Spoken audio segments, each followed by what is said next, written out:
Shalom saudara-saudara yang dikasihi Tuhan, jumpa kembali di channel YouTube saya. Kesempatan ini bersama-sama kita akan dengarkan kesaksian dari seorang ibu muslimah yang mana beliau adalah cucu daripada ulama, dan tentunya ia dididik menjadi seorang Islam yang baik, seorang muslimah yang baik, taat melakukan ajaran-ajaran agama, bahkan dia juga selalu ikut lomba MTQ dan ia adalah sang juara lomba MTQ. Tapi luar biasa, ia boleh dijamah oleh Tuhan, dipanggil Tuhan, diselamatkan oleh Tuhan. Terima Yesus sebagai Tuhan dan Juru Selamat. Sebelum kita lanjut, saudara-saudara, jangan lupa dukung channel ini dengan cara like, subscribe, dan share, supaya saudara terus mendapat notifikasi video-video terbaru dari saya, dan terlebih channel ini akan terus berkembang dan menjadi saluran berkat bagi banyak orang. Selamat menyaksikan.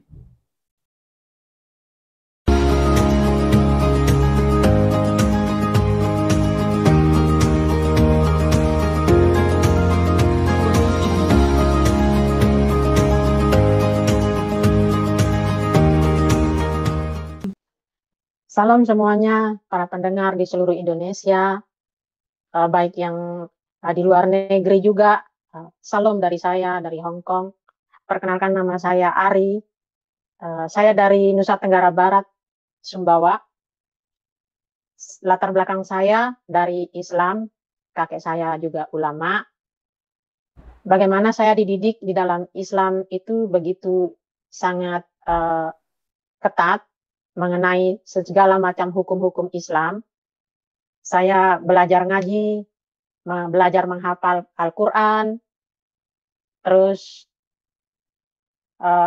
mengikuti kejuaraan-kejuaraan MTQ, dan itu saya memang juara MTQ.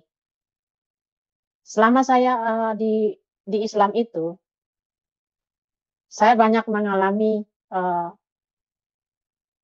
di dalam keluarga saya, keluarga kami sering disalahartikan oleh orang lain. Saya tidak tahu bagaimana bisa seperti itu, tapi kondisi keluarga kami saat itu memang benar-benar sedang miskin sekali. Sehingga kami hidup begitu tidak mampu. Dan keluarga saya menganjurkan kepada anak-anaknya supaya dia memiliki rasa hormat terhadap orang tua. Ketika waktu itu kakek saya yang ulama itu, dia sering berceramah di setiap tempat dengan berbagai macam latar belakang Al-Quran. Saya masih kecil itu mendengarnya dan juga ikut menghafalkannya semua surat-surat yang telah disampaikan kepada orang-orang. Dan saya sendiri juga di masjid saya ceramah. Saya juga punya murid ngaji. Dan waktu itu saya merasa sudah melakukan kebaktian, berbakti kepada orang tua saya, dan melakukan agama saya dengan sempurna, seperti tidak ada celah. Pada suatu ketika saya harus keluar dari wilayah saya, dari kota saya harus merantau, karena keluarga saya memiliki, bapak saya memiliki banyak tanggungan utang di orang, dan saya terpaksa pergi. Ketika saya pergi dari desa ke luar negeri, saya berjuang untuk kehidupan keluarga saya. Satu-satunya yang ada dalam impian saya adalah saya berbakti kepada orang tua saya, dan impian saya itu sederhana. Saya ingin memberangkatkan kedua orang tua saya naik haji. Bapak saya berangkat naik haji pada tahun 2005, karena ibu saya tidak bisa berangkat, bapak saya sendiri yang berangkat. Saya merasa menjadi anak yang soleh, karena impian setiap anak di Islam itu bisa memberi yang terbaik buat orang tuanya, terutama untuk memberangkatkan dia naik haji. Dan itu adalah sebuah impian setiap anak di Islam. Saya melakukan kewajiban saya sebagai anak dengan dengan sangat disiplin, karena saya ingin masuk surga. Saya melakukan apa yang orang tua saya ajarkan, supaya tujuan saya adalah surga. Tapi setelah semuanya saya lakukan, saya tidak malah merasakan sukacita. Saya tetap mengalami kehampaan. Di dalam kehampaan saya itu, saya bertanya pada diri saya sendiri. Saya sering puasa doa, terus sholat 5 waktu, puasa Senin Kemis. Setiap doa-doa yang saya panjatkan, tidak ada satupun yang jadi nyata. Malah justru kondisi saya semakin terpuruk. Karena mungkin saya merasa berkelimpahan, tetapi di dalam jiwa saya itu adalah kering kerontang. Saya tidak menemukan kedamaian. Dan itu menjadi dilema buat saya. Saya bertanya pada diri saya, apa sebenarnya yang saya inginkan. Pada suatu ketika, saya berangkat, saya merantau lagi. Saya datang ke Hong Kong pada tahun 2003. Banyak sekali kejadian-kejadian yang saya alami di Hong Kong ini yang sangat tidak baik. Dosa-dosa yang saya lakukan, banyak yang saya lakukan di dalam luar kendali. Hingga pada satu hari saya berjalan di pusat kota, di sana ada toko Kristen. Saya melihat sebuah tulisan yang tertulis di sebuah majalah Gloria. Di sana terdapat tulisan berbunyi, ada kuasa di dalam nama Yesus. Saat itu saya belum tahu Yesus itu apa, itu siapa. Sejak saya membaca tulisan itu, saya lalu saja. Saya lalui tahun-tahun saya di sini penuh dengan dosa-dosa.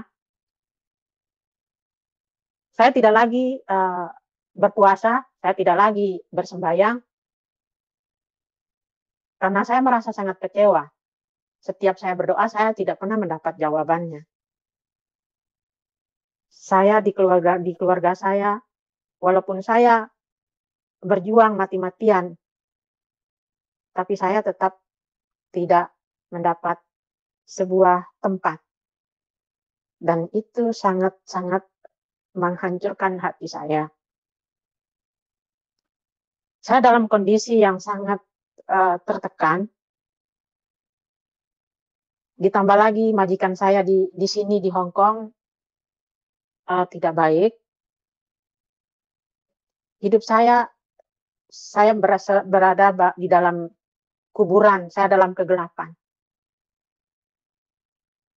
Pada suatu hari di tahun 2008, saya mendengar lagu-lagu pujian di dekat rumah majikan saya. Saya sangat tersentuh, tapi saya tidak tahu apa yang saya rasakan saat itu. Sebenarnya seandainya kalau saya saat itu tahu itu sinyal dari Tuhan, bahwa memang hati saya sangat tersentuh. Karena saat itu saya masih di Islam, otak saya masih disumbat, pikiran saya masih dipenuhi dengan kepahitan-kepahitan. Saya tetap berjalan di dalam kegelapan. Hingga pada suatu hari saya menunggu pisah di tempat kos. Di sana banyak sekali orang yang menunggu pisah. Di sana ada kejadian yang tidak baik. WC-nya itu mampet. Dan kejadiannya itu tepat pada hari raya Cina, Imlek. Hari raya Cina itu tidak ada tukang, tidak ada siapa-siapa yang bisa datang di saat kita membutuhkan bantuan, karena itu libur total. Jadi waktu itu ada kejadian, ada anak yang membuang botol Spalding ke dalam lubang WC, sehingga WC-nya mampet. Jadi 2 hari dia tidak bisa airnya tidak bisa masuk. Karena kondisi Hong Kong saat itu sedang Imlek, jadi Pak Posnya itu putus asa. Saat itu saya menawarkan diri saya. Saat saya menawarkan diri saya itu, saya bilang, "Saya coba benarin itu WC-nya, Pak." Meskipun di dalam WC itu penuh dengan kotoran, karena saat dipam airnya meluap ke atas. Semua airnya itu tersumbat. Saya menawarkan diri saat itu, saya kepikiran, saya tahu kondisi saya tidak mungkin bisa melakukan itu, karena dia sudah pernah melakukan itu. Tapi saya mau mencoba dengan cara satu, yaitu saya mau panggil Yesus. Jadi saya masuk ke dalam WC. Saya masuk, terus saya pakai sarung tangan, saya pakai sarung kaki supaya tidak kotor. Saya mulai atur pernapasan, terus saya mulai berdoa. Saya tidak panggil Tuhan awalnya. Saya bilang ini, "Yesus, tolong lancarkan air ini. Di dalam nama Yesus. Amin." Apa yang terjadi? Ketika saya pam itu air, kejadiannya nggak ada 5 menit. Padahal itu udah 2 hari, itu WC-nya nggak bisa dipakai. Nggak ada 5 menit situasi di dalam WC itu yang penuh dengan kotoran. Saya pam lagi, airnya langsung jalan. Saya pam lagi, airnya langsung jalan. Saat itu, saya merasakan badan saya tuh kayak sengatan listrik. Saya gemetar, saya berkeringat.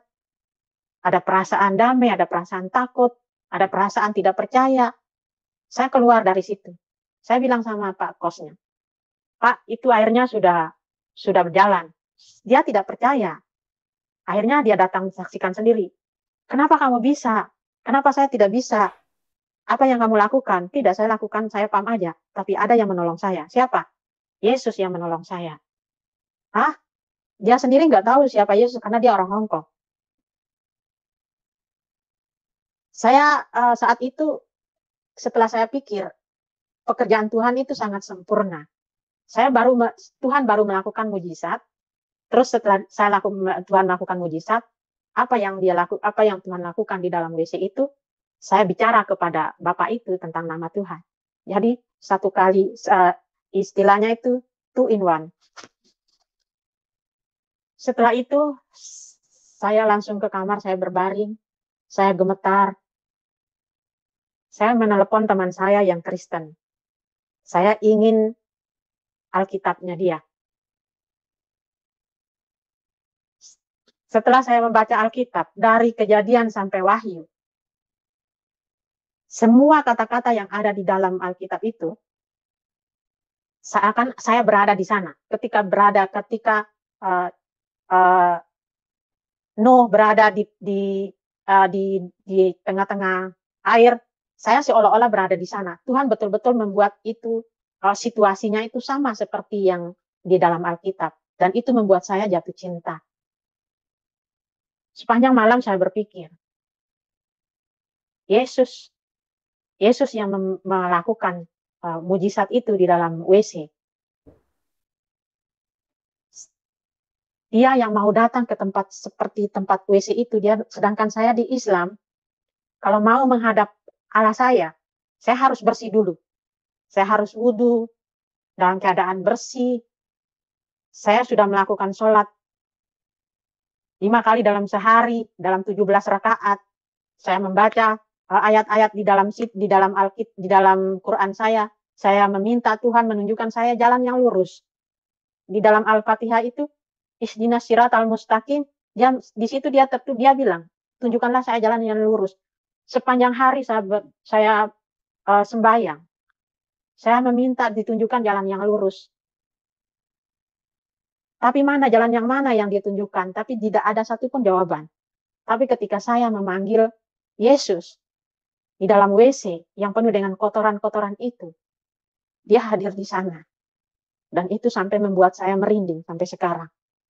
Karena situasi saat itu sulit untuk diungkapkan. Setelah kita merasakan sendiri bagaimana kehadiran Tuhan di dalam hidup kita, kita baru bisa tahu bagaimana kita tidak bisa berkata bahwa kehadirannya seperti ini, tapi masing-masing orang mengalami seperti yang Tuhan inginkan. Di dalam perenungan saya, Tuhan menjumpai saya di dalam WC yang kotor itu, karena kehidupan saya memang sangat kotor. Tuhan mau datang ke tempat itu. Seperti contohnya seperti Tuhan bilang seperti ini. Hei, aku bisa datang kapan saja di saat engkau membutuhkan aku. Itu kata Tuhan, itu kata Alkitab. Dan itu nyata. Selama 2 tahun setelah saya mengenal Tuhan, 2 tahun itu benar-benar saya dileburkan.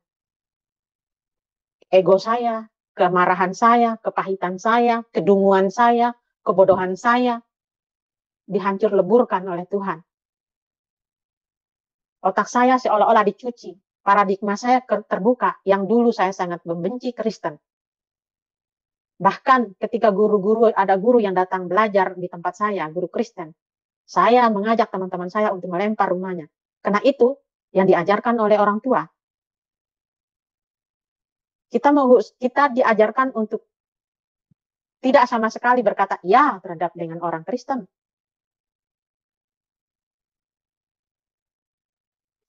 Untuk itu saya dibuka pikiran saya sama Tuhan. Dalam 2 tahun saya benar-benar dihancur-leburkan. Saya ibarat dicambuk semua masa lalu saya dibuat jadi baru.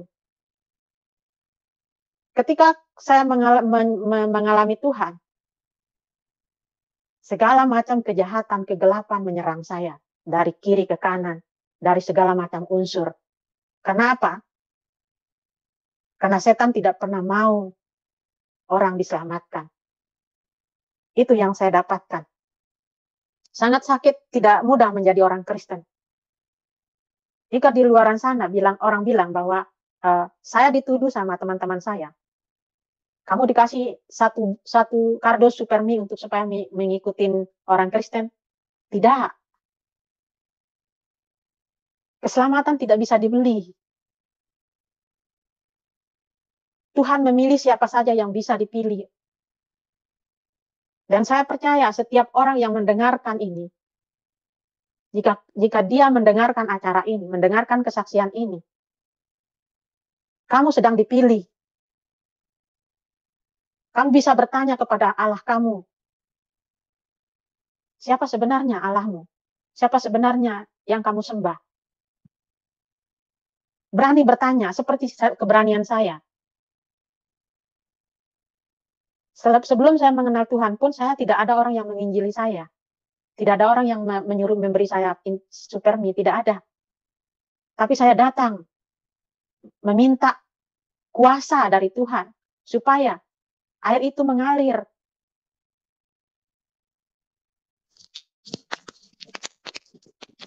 Memikul salib memang sangat berat karena saya harus menyangkal diri saya. Keluarga saya harus mengeluarkan saya dari kehidupan, dari keluarga, dari tatanan keluarga saya dihilangkan. Kamu tidak akan mendapat tempat lagi di dalam keluarga. Seandainya kata-kata itu keluar di saat saya menjadi Islam, saya pasti akan stres. Tapi kata-kata itu keluar di saat saya menjadi Kristen dan percaya kepada Tuhan Yesus. Saya siap. Di tengah kemarahan keluarga saya, teman-teman saya tiap hari mendapat ancaman teror, pembunuhan. Semakin saya mendapatkan teror, semakin saya berlutut. Semakin saya mendapat teror, semakin saya berlutut. Semakin orang memanggil saya anjing, saya semakin berlutut. Bukan kenyamanan yang saya rasakan, tapi malah majikan saya juga semakin parah. Saya seolah berada di dalam genggaman orang, semakin saya diperas. Tapi karena cinta saya kepada Tuhan, saya tetap bertahan. Saya tidak mau. Saya tetap kuat.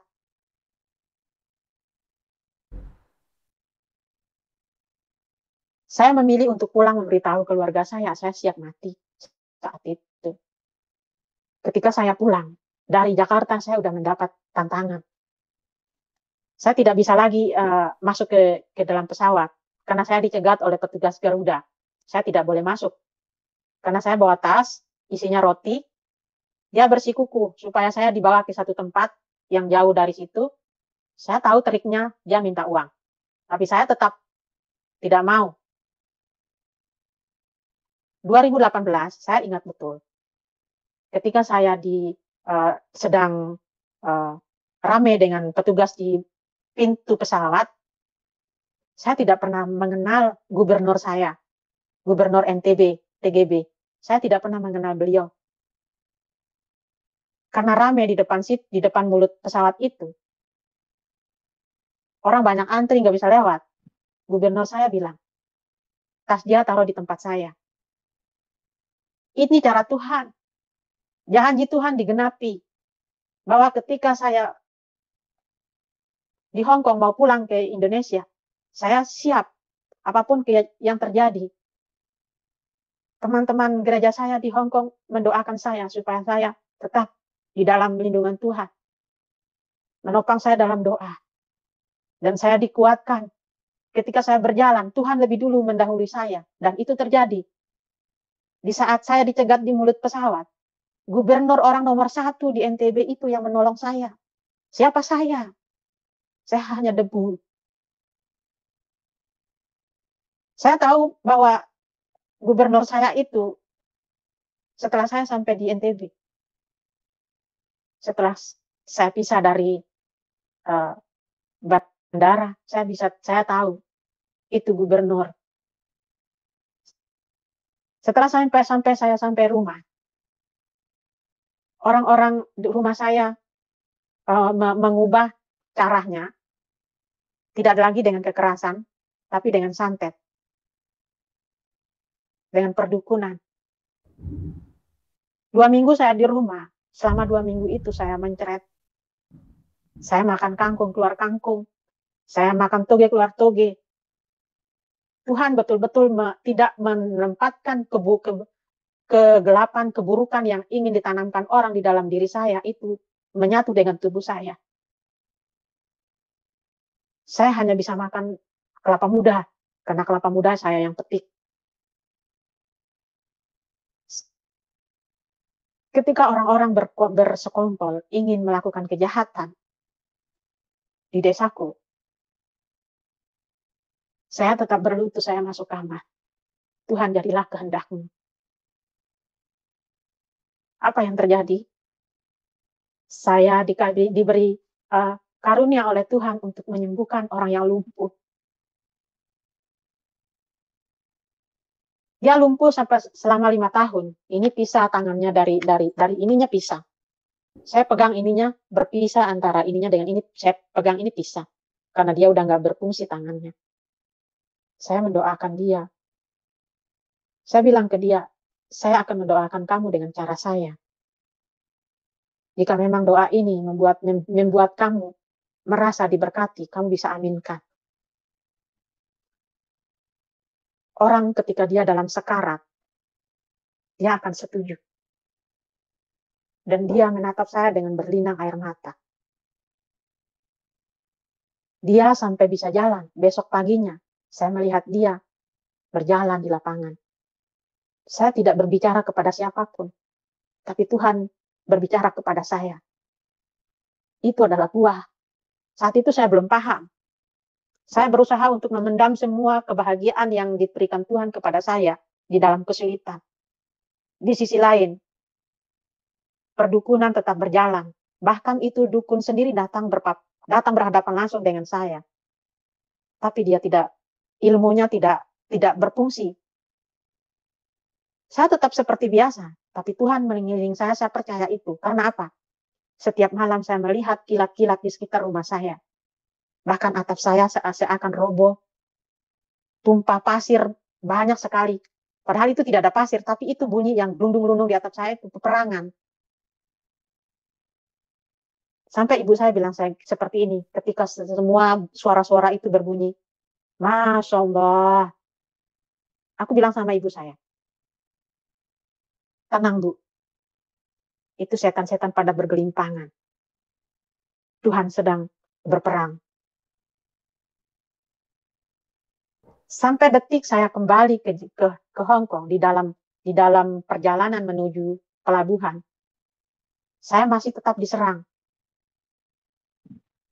Bahkan sampai saya naik pesawat, saya masih tetap diserang. Itulah cara Tuhan. Memikul salib memang tidak mudah, tapi itu adalah kekuatan dari Tuhan untuk bisa melewati semuanya.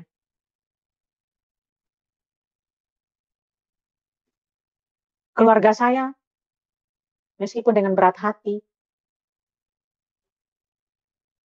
dia mengakui di dalam hatinya bahwa ada perubahan di dalam diri saya.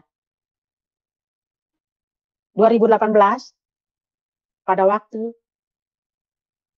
gempa di Lombok, itu adalah kesempatan terbaik saya. Meskipun rumah saya hancur-hancuran, tapi saya suka cita. Kenapa? Keluarga saya yang dulunya kita tidak akur, dia tidak mau menyapa saya karena saya Kristen, saya menghubungi mereka dan mereka membuka pintu kembali. Saya mengirimkan firman-firman Tuhan untuk menguatkan mereka. Seperti firman Tuhan berkata, satu orang yang diselamatkan, maka seisi rumah akan diselamatkan. Saya percaya waktu Tuhan akan mengubah semuanya dengan cara Tuhan.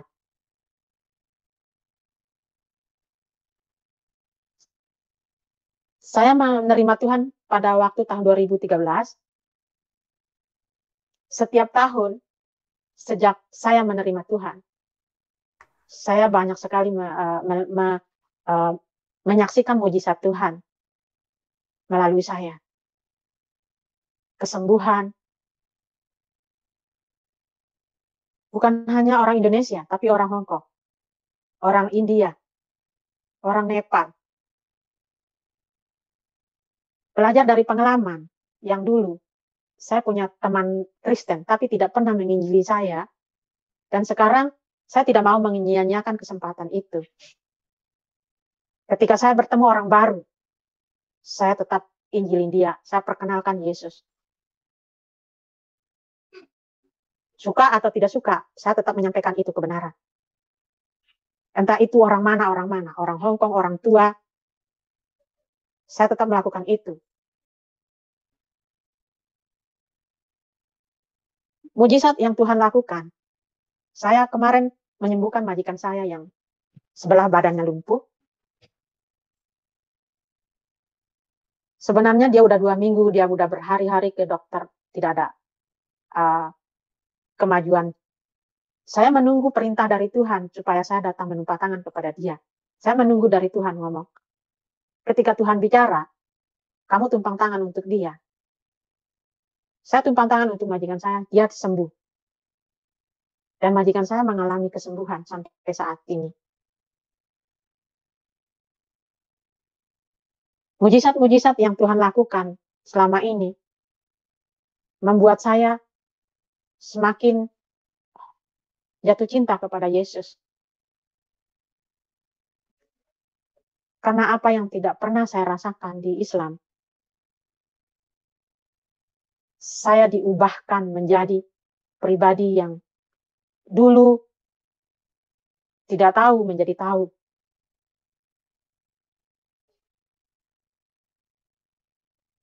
Dan puji Tuhan, keluarga saya sekarang, meskipun tidak secara langsung mereka percaya, tapi mereka bisa menerima saya. Namun yang tidak bisa menerima saya itu orang-orang di sekitar saya, orang-orang, teman-teman saya. Tapi saya percaya, suatu saat pada waktunya Tuhan, orang-orang yang menerima firman Tuhan, yang pernah mendengar tentang firman Tuhan, dia akan bertemu dengan Tuhan secara pribadi, dengan cara waktunya Tuhan.